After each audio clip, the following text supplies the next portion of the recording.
而家又係我微微煮食時間。今次我整嘅係雜果沙律，材料有肚、椰果、粟米粒、雞蛋6隻、蛋黃醬適量。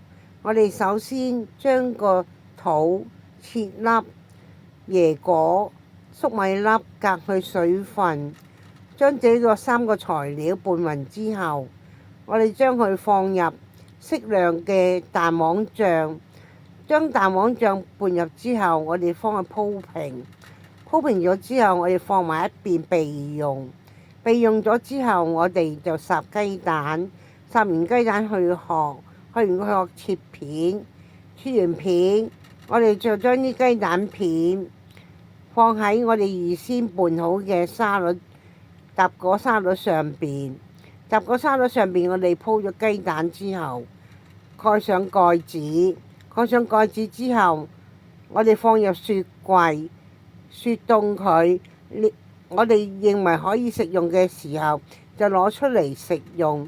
食用嘅時候，我哋一定要拌入雞蛋。呢個雞蛋拌入咗之後，令嗰啲沙律更加好味。更加好味嘅時候，天時熱食都幾好㗎。